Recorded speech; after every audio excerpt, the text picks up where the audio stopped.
محمد علی Southampton پر جہاز سے اترے اور ایک ٹرین سے لندن پہنچے۔ ریلوے اسٹیشن سے انہوں نے ایک گھوڑا گاڑی پکڑی اور اس کے کوچوان کی سفارش پر ایک نسبتاً سستے لیکن رہائش، خوراک اور دیگر سہولتوں کے اعتبار سے مناسب ہوٹل کی طرف روانہ ہوئے۔ سردی کا موسم پورے عروج پر تھا اور لندن کی زندگی محمد علی کے لیے خاصی تکلیف دہ تھی۔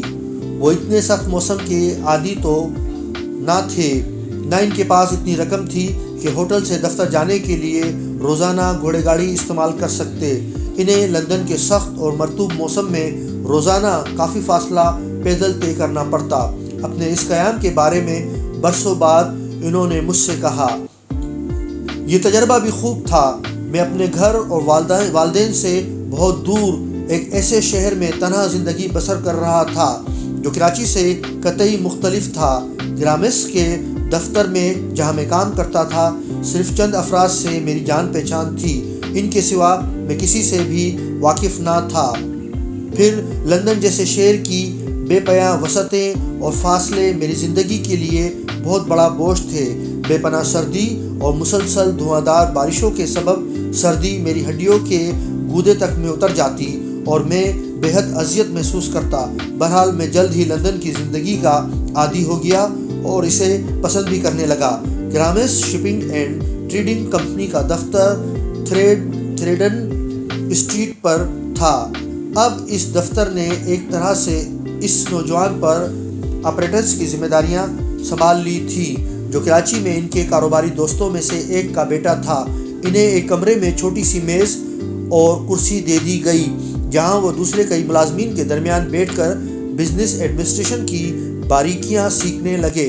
پھر جلد ہی انہوں نے یہ اندازہ بھی لگا لیا کہ انہیں کیوں کر لندن میں کم از کم 2 سال کا عرصہ گزارنا ہے، اس لیے مستقل ہوٹل میں قیام کسی طور پر مناسب نہ ہوگا۔ انہوں نے سوچا کہ اگر انہیں کوئی ایسا خاندان مل جائے جو پیئنگ گیسٹ کی حیثیت سے رکھنے پر تیار ہو جائے تو یہ بات بہت زیادہ بہتر ہوگی۔ چنانچہ اشتہارات دیکھنے کے بعد مسز ایف ای پیچ ڈریک کے یہاں قیام کرنے کا فیصلہ کیا جو 35 رسل روڈ کنگسٹن پر رہتی تھیں۔ یہ وہ عہد تھا جب برطانوی لبرلزم کی روح اور اس کا جذبہ عوام کے ذہنوں پر گہرے اثرات مرتب کر رہا تھا۔ قائد اعظم کے مستحجس ذہن نے اپنے قیام انگلستان سے پورا فائدہ اٹھانے کا فیصلہ کیا۔ علی الصبح بیدار ہونے کے بعد نہایت توجہ سے اخبار بینی کی عادت ڈالی۔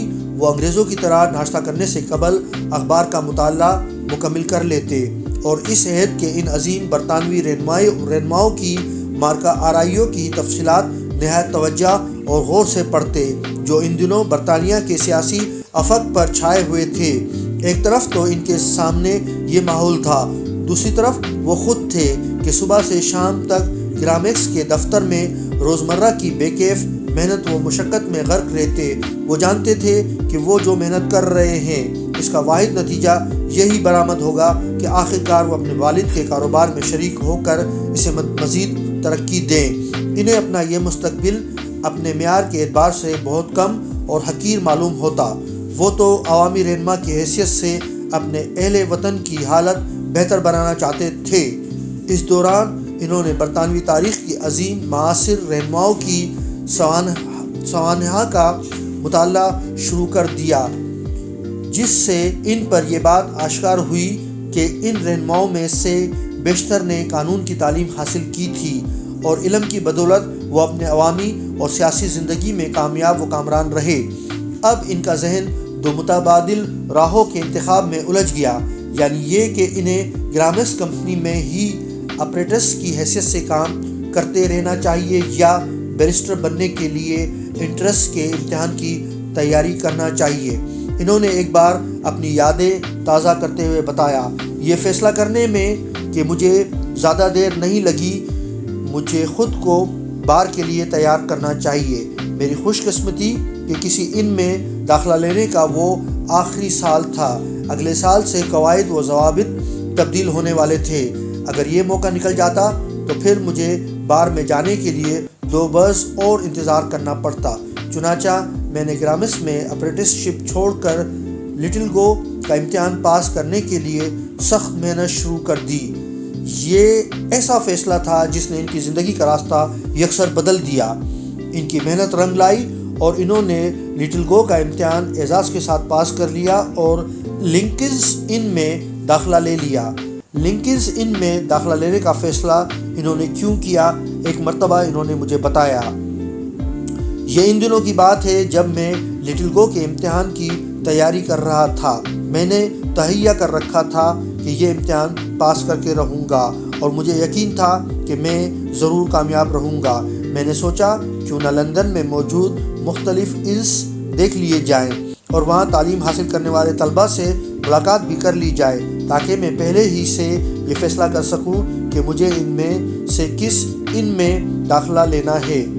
اس ضمن میں جب میں نے معلومات حاصل کی، طلباء سے بات چیت کی، تو میرے ذہن نے جس ان میں داخلہ لینے کا مشورہ دیا وہ لنکنز ان نہیں تھی، لیکن اچانک میری نظر لنکنز ان کے مرکزی دروازے پر پڑی اور جب میں نے اپنے عظیم پیغمبر اسلام صلی اللہ علیہ وآلہ وسلم کا نام دنیا کے عظیم مقننوں یعنی قانون دینے والوں کی فہرست میں دیکھا تو منت مان لی کہ لٹل گو میں کامیابی کے بعد لنکنز ان ہی میں داخلہ لوں گا۔ میرے پاس آج بھی ان کے بینک کی وہ پاس بک محفوظ ہے جس کا تعلق 1892 اور 1896 کی درمیانی مدت سے ہے۔ اس پاس بک پر انہوں نے اپنے ہاتھ سے اپنا نام محمد علی جناح بھائی لکھا تھا۔ میرے والد کو جب اپنے بیٹے کی طرف سے یہ اطلاع ملی کہ اس نے لنکنز ان میں داخلہ لے لیا ہے اور انہیں بیرسٹر بننے میں 3 برس لگیں گے تو وہ پریشان ہو گئے۔ انہوں نے انہیں لکھا کہ وہ فوراً وطن واپس آ جائیں۔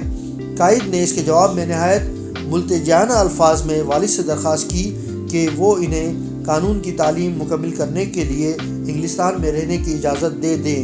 انہوں نے یہ بھی یقین دلایا کہ وہ تعلیمی اخراجات کے لیے مزید رقم طلب نہیں کریں گے اور تعلیم حاصل کرنے کے ساتھ ساتھ ملازمت بھی کریں گے۔ والد صاحب اپنے ضدی بیٹے کے اس فیصلے پر خوش نہیں تھے، پھر بھی انہوں نے اس صورتحال سے مصالحت کر لی۔